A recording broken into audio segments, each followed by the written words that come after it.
Hello, kind, creative, and courageous artists. We have a very fun project today. Today, you are going to create a print using a jelly plate, and it will look something like this. You're going to use acrylic paint pens and acrylic paint to paint onto a jelly plate.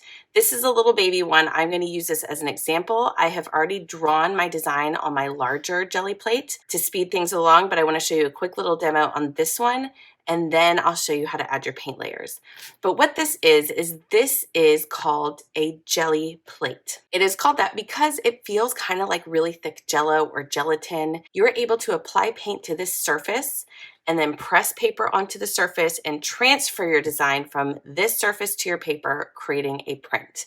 When you transfer your design from this surface to your paper, your entire paint layer will transfer with it and nothing will be left behind on your jelly plate.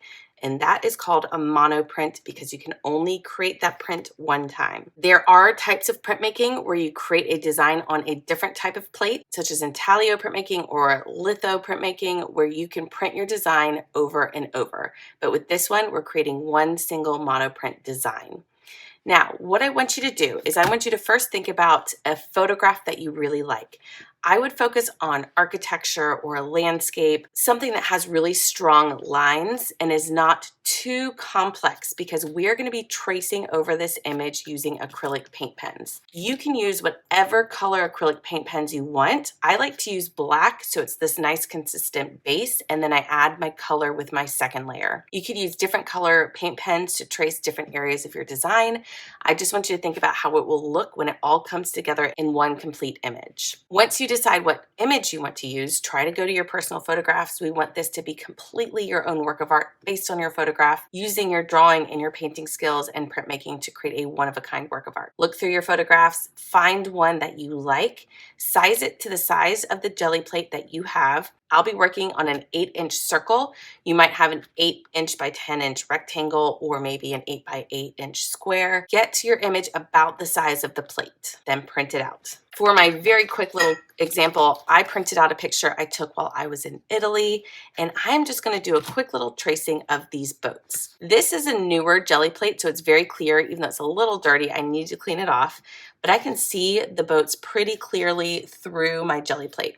My 8-inch circle is a little more dingy looking because I've been using it for years and years. It's a little harder to see those details. If that's the case, you can hold your plate and flip it up every now and then if you need to just clarify a detail as you go in and start tracing. Print out your image. My printer did a terrible job printing this image. There's stripes all through it. It doesn't look very good, but all I need it for is enough details so that I can trace these boats onto my plate. You're going to take your paint pen and you're just going to go straight over your design.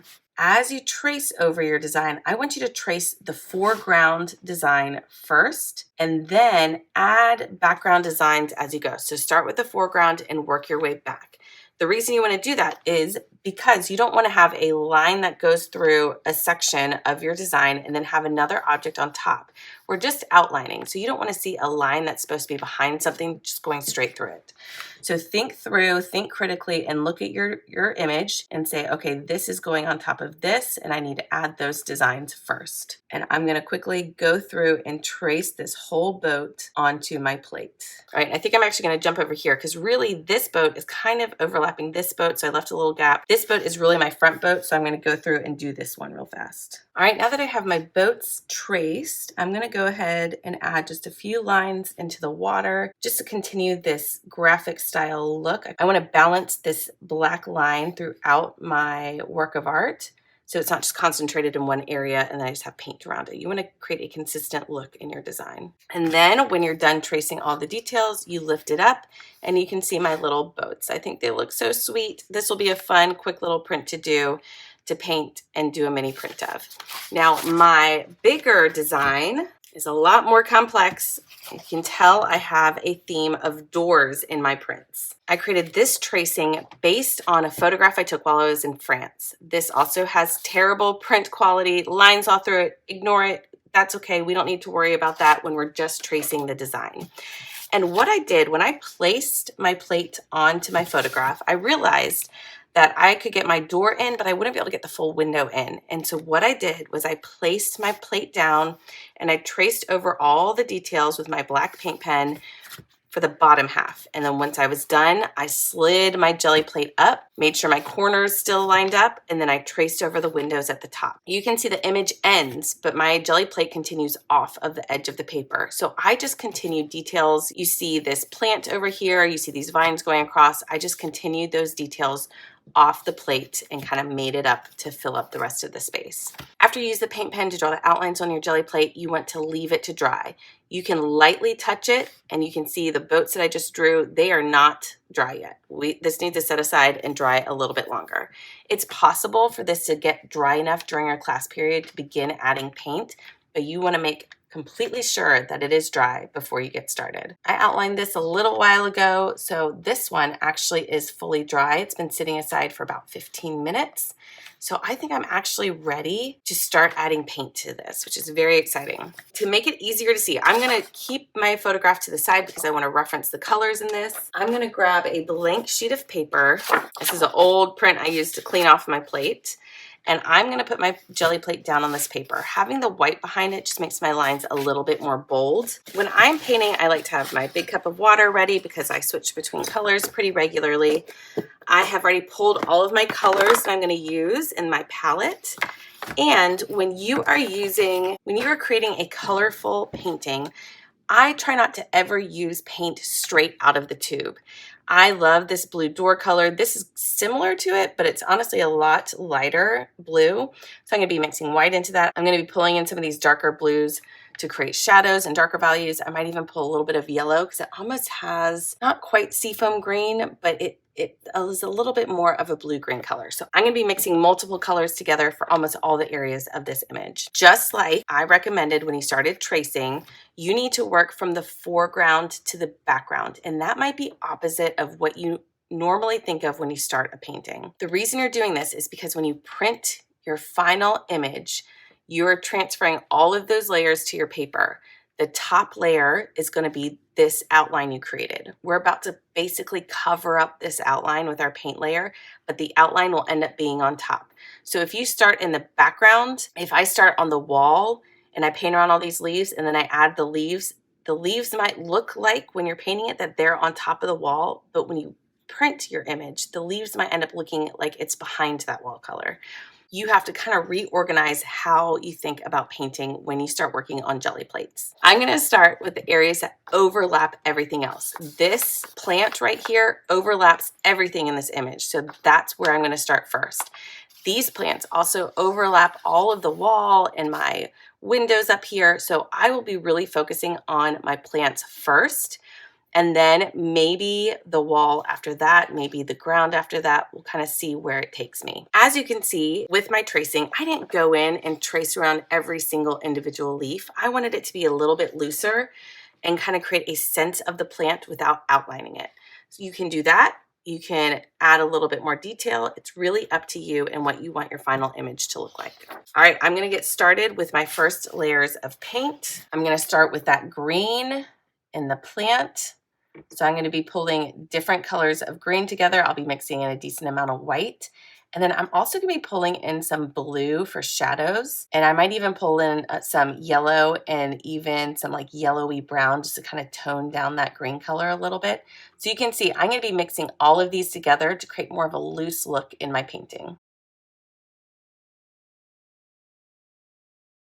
All right, so you can see that I've blocked in my greenery. I put this in very loosely. Again, I have these nice clean lines on the top of my image, even though I'm covering this up. When I flip it over, all of those lines will be on top. When we print our image, this will all be on top, so don't worry about covering it up. Now, I'm gonna start adding in some other details. I think I'll go in and start painting my pots in here, maybe go in to the ground, the shutters, maybe the door, go into the walls will probably be my last layer. As I continue to build this up, if I paint over my greenery, that's fine because my greenery will be sitting on top of that paint when we print it because everything is going to flip in reverse. So you will see me paint even looser as I go, and you will see areas of this get covered up, but you will see it again. That's the magic of printmaking. So I'm going to continue to build this in, probably my pots, the ground, my shutters, some of these alcoves, and then ending with the wall color.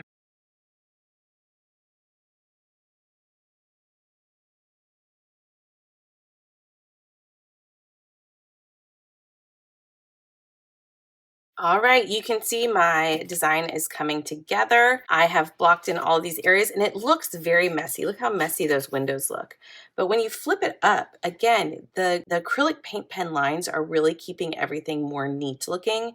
I do have areas with the greenery where it goes outside of the lines, but I think it just adds to the painterly feel of this work of art. I'm going to be going in with my wall color. It's the last thing I need to add, and I'm going to be real messy. It's going to look messy. I'm going to be overlapping areas. I'm going to be overlapping the greenery, but that's okay because again, all of those layers I put down first will be on top of this layer of paint when I print it.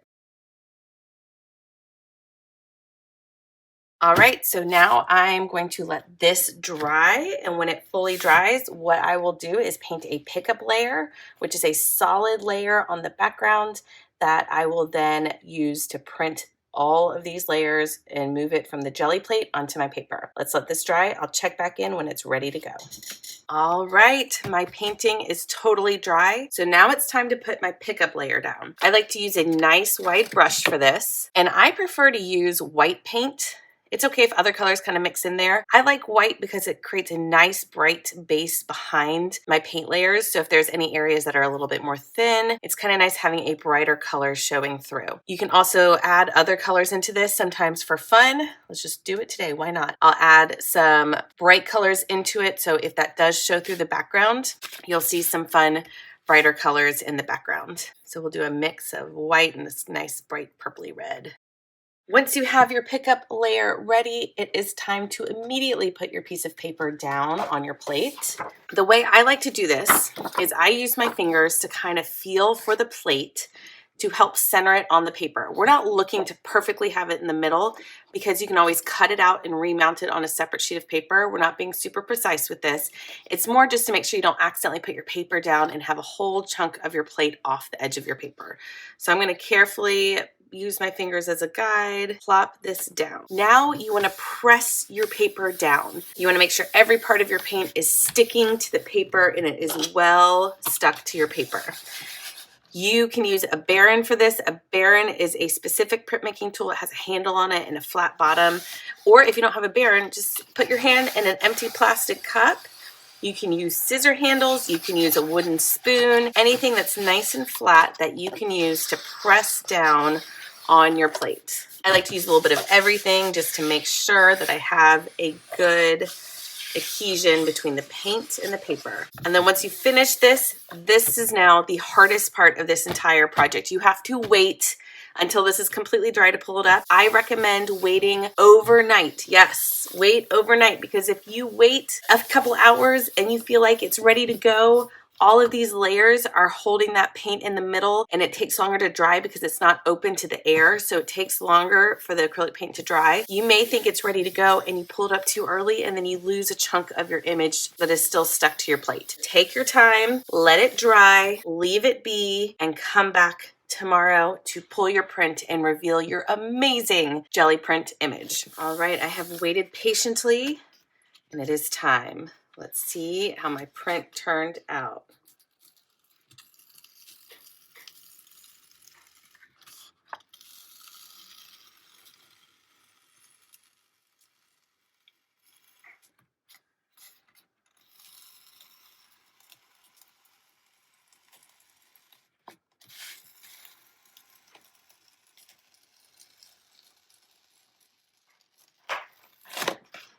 It looks amazing. I am so pleased with how that looks. And you can see the pen kind of stayed on my jelly plate. That is not a problem. All I'm going to do is put another thin layer of paint, press paper on top, and lift it up. You can also use baby oil to help wipe your plate off, to clean it off.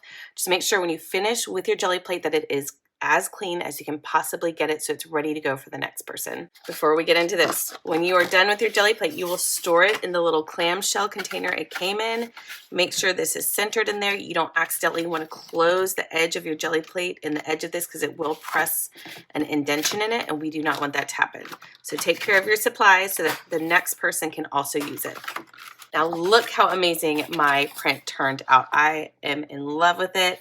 I'm so glad I did that more pinky pop of color because you can see it around the edge, and there are some spots like in the windows where you can catch little views of it.